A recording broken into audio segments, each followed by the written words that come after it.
Hello everyone, welcome back to my YouTube channel. So this is the part 7 video on cell signaling, and in this video we are studying about modes of cell signaling. In the previous video we talked about termination mechanisms, that is cell signaling termination mechanisms. So if you are really interested you can watch that video. In this video we will learn modes of cell signaling. So we got to know how the sender molecule is sending an information to the end target. It is sending information through signaling molecule. This signaling molecule goes and binds to the receptor, and then receptor is going to activate the signaling mediators, and then finally it is going to reach to the end target. Okay, this is the mechanism. So this is the way it is going to happen. But now the question is the modes, the way in which it is going to act, the way in which it is going to work, how the that molecule is signaling molecule is transforming. Okay, so those modes are of four modes here. Okay, this signaling molecule is going to transform in four ways. Okay, the first one is endocrine signaling, the second one is paracrine signaling, third one is autocrine signaling, fourth one is juxtacrine signaling. And by this names itself you can get some of the information. So like if you know about English, if your vocabulary is good in English, you will understand here in the word itself. Okay, some hint you will get. For example, if I have to say the crine means, the meaning of the crine is that secretion. Okay, endo means we know that inside, para means that like in a short distance, like nearby, what we can say, right? And then auto means self, right? And juxta, we don't know, we will know what are these juxta means. Okay, so I guess you got some idea here. Okay, apart from that we will learn in detail now. So here the sender cell is sending information through the signaling molecule. The how that signaling molecule is going to, the way in which it is going to transfer the that we are studying, those modes we are studying here. The first mode here is endocrine signaling. Here let us look at what is this endocrine signaling. Here the sender cell releases signaling molecule. Okay, the sender cell is releasing a signaling molecule into vascular system, means into the blood. Then the signaling molecule then acts on a distance target cell. See, in endocrine signaling this part is very important, the word distant target cell. Here if the information has to be transferred to to cover a long range or a long distance, then endocrine signaling mode is going to take place. Okay, here what happens, here sender cell, this sender cell transfer the signaling molecule. Okay, think this is an receptor. Okay, this is the signal transmembrane or plasma membrane, and this is the mechanism, right? So then it will activate the signaling mediators. Okay, and then it will reach us to the end target, right? So here what happens, this sender cell releases this signaling molecule first directly into the blood system. Okay, into the vascular system, blood, that is into the blood, so that it will travel to the long distance and reaches the target cell, okay. So it will transfer the signaling molecules into the blood, and then it will reach us to the target cell. So the here, if it is a long distance, then it is endocrine. For example, if you can take the example of hormones secreted by these are going to secreted by endocrine system, including hormones of the pituitary gland, thyroid gland, pancreas, adrenal gland, and gonads. These hormones are first actually released into the blood system, and then it will reach us to the target cell. Okay, like that. So like here, we can say like this. Okay, like this is the sender cell. Okay, and then this sender cell uh, transfer the information, or you can say like this I think this is the sender cell. Okay, this sender cell transfer the information to the blood system, signaling molecule, this is to the blood system. Okay, then it will reach to the distant target cell, it will reach to the distant target cell. Now, the second one is paracrine signal here. Then what is this paracrine? Para means, as I said before, para means beside, a very short distance, what we can say. Okay. Here the sender cell releases the signaling molecule. The signaling molecule is then acts locally. You can say, see here, locally means it is not going to the far away distance. Locally means in that area only, in that nearby area only. locally and see here adjacent target cell. Okay, these signaling molecules are called as local mediators or a paracoid signaling molecules. Okay, and these signaling molecules are released into an intestinal fluid. Okay, these are released into a intestinal fluid. Here what happens in paracrine signaling, this sender cell is going to send a signaling molecule, okay, for a very short distance, okay, locally target cell, but it is locally, or you can say adjacent, which is present, the target cell which is present very near. So okay, that kind signaling is called as paracrine signaling. Okay, for example we have here one, a presynaptic neuron releases a neurotransmitter that acts on neighboring, see the word here, neighboring postsynaptic cell. That postsynaptic cell may be, it may be a neuron, it may be a muscle cell, or it may be a gland cell, anyone in this. Okay, whatever it could be. Okay, a postsynaptic cell, it should be, it may be a neuron, or it may be a muscle cell, or it may be a gland cell, it doesn't matter, but it is acts on the neighboring cell. That point is here important. Or local adjacent, here in endocrine long distance, in paracrine local or adjacent target cell. Okay, so that is the difference between these two. Okay, for example, so for this example you can say, in this diagram I can explain here. See this is a presynaptic neuron. Okay, it may be a presynaptic cell. This presynaptic cell, it may be a neuron, whatever it is. Okay, it may be a neuron, or it may be a muscle cell, or it may be a gland cell. Okay, and it will release us these are neurotransmitter, nothing but these are the signaling molecules released by these. This one is now acting as a sender cell. Okay, and here this place is called as synaptic cleft. Okay, okay, this synaptic cleft means, here see here these two are very near. Okay, these are not far away.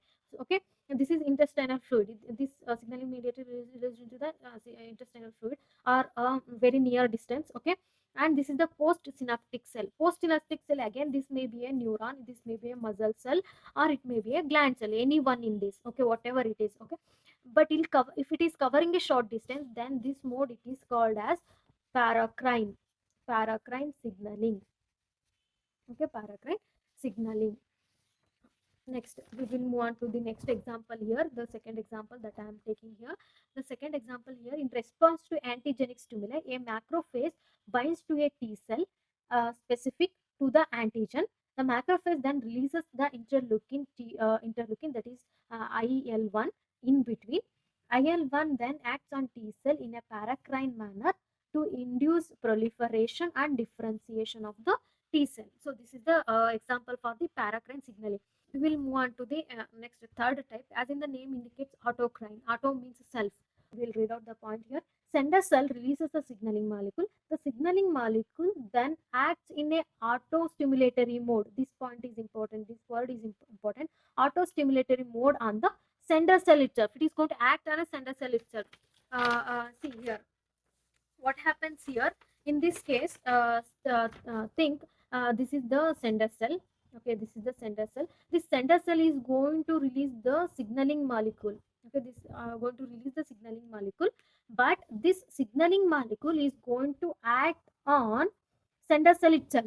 Okay, acts on a sender cell itself. This type is called as autocrine. Autocrine signaling means, auto means self, crine means secretion. Whatever it is secreted, the information as a signaling molecule, this signaling molecule then acts on the sender cell itself. This type of mode is called as autocrine signaling.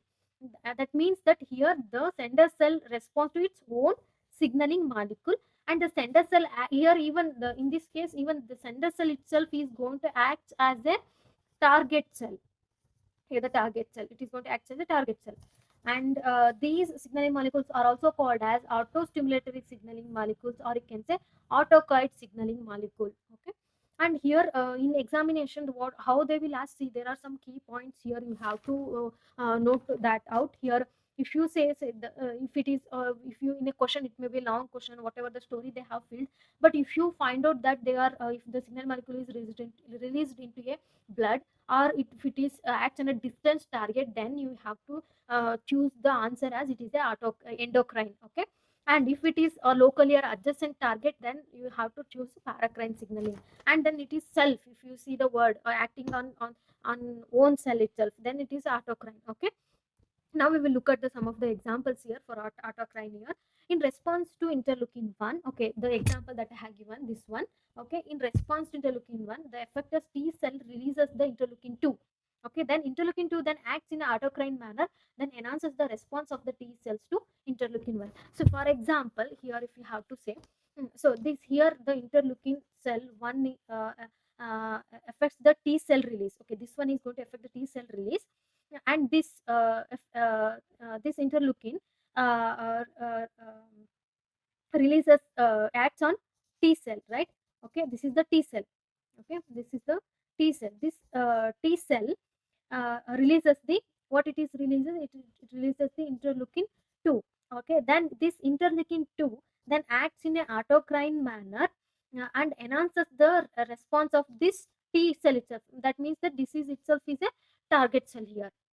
Okay, so that's how the mechanism is going to occur. That's the mode of autocrine signaling. The second one, many embryonic and fetal cells drive their own differentiation. So drive their own differentiation in an autocrine manner. Okay, that is the one example. Next example, many cultured cells releases the growth factors, nothing but the mitogens, that drive their proliferation in an autocrine manner. That is also example for autocrine signaling. Next example, many even the tumor cells releases the growth factors, that is mitogens, and these drive their own proliferation in autocrine manner. Okay, those are the one. Even tumor cancer cells also. So they will the mode of signaling here is the autocrine. The last one, the fourth one, Juxtacrine signaling. This is also called as contact dependent signaling. Let us see what is this. The sender cell doesn't release a signaling molecule. Here, see, the sender cell is not going to release the signaling molecule. Instead, the signaling molecule is expressed as a component of the plasma membrane of the sender cell. See here, this one is very easy here. What they are saying here, if you look at in the diagram, so I will try to draw and explain. Here the sender cell, this is the sender cell. It is not going to release the signaling molecule. Instead, the signaling molecule is going to expressed. So this signaling molecule is going to expressed as a component of this plasma membrane, component of the thing. This is the plasma membrane, right? This is plasma cytosol, everything. Okay, it contains all organelles. Okay, okay, and this signaling molecule acts as a component of the plasma membrane of the sender cell. Okay, actually this is called as membrane bound signaling. Okay, and this signaling molecule may come in contact with the receptor. Okay, it may also come in contact with the receptor and the adjacent target cell. Okay, if it is the adjacent, if it is a target cell, adjacent target cell. Okay, and this will lead to a signal transduction pathway in the target cell. Okay, so that's how this Juxtacrine signaling is going to is going to occur. Just you have to remember here, the sender cell is going to express a signaling molecule on its own plasma membrane. Okay, uh, that's the point here. Actually this is called as contact dependent signaling. For that, examples that I have taken is, you can see notch signaling pathway. That is the example for Juxtacrine signaling. And the next one is MAP kinase pathway of Drosophila. It involves a membrane bound signaling molecule called as BOS. So for example, there is a MAP kinase pathway in Drosophila insects. Okay, so there what happens here, mm, the signaling molecule for this signaling molecule, that is actually called as BOS. Okay, this is the membrane bound signaling molecule that actually express the Juxtacrine signaling.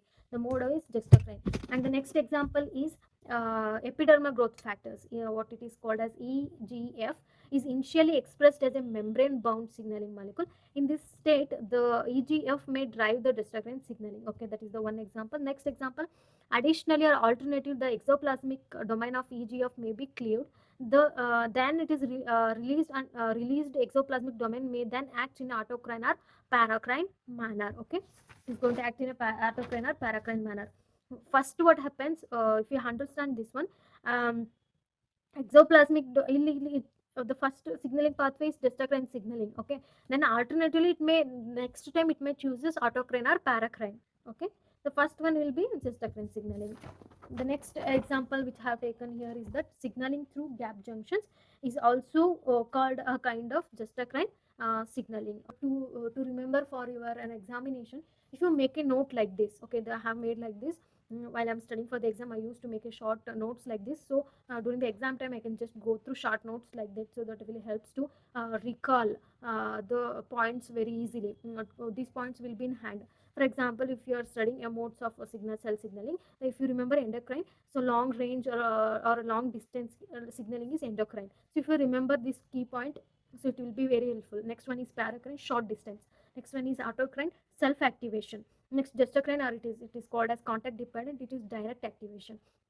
So like this, if you made a note like this, that will be very helpful to recall in the during the exam time.